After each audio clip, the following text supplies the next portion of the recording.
Depan kita sekarang ni adalah akaun emas Public Gold. Okey. Jadi kalau siapa yang menabung dekat Public Gold ni, dia dapat akaun emas yang macam ni.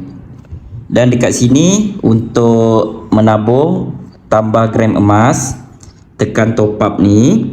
Okey, kemudian boleh bayar gunakan FPX. Nanti gram emas dia akan simpan dalam baki akaun. Okey, button sell ni adalah untuk kita jual gram emas. Contoh daripada gram ni, kita tekan sell dan hasil daripada jualan tu nanti dia akan masuk dalam kita punya account bank.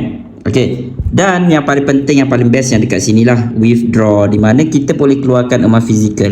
Daripada hasil tabungan kita ni sikit-sikit, kita boleh withdraw dia, tekan withdraw.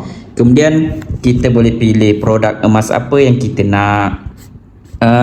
Tengoklah banyak design. Paling kecil 0.25 gram. Dia ada 0.25, dia ada 1 gram, dia ada 0.5 gram.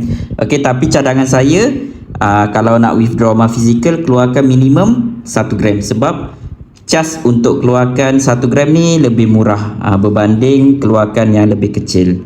Okey, so siapa yang nak mulakan tabungan emas melalui akaun Public Gold, boleh hubungi saya sebab pendaftaran akaun Public Gold ni percuma je. Dan minimum kita boleh menabung serendah RM100. Kalau RM100, hari ni dapat 0.17 gram. Okey, so siapa yang nak mula menabung emas boleh hubungi saya.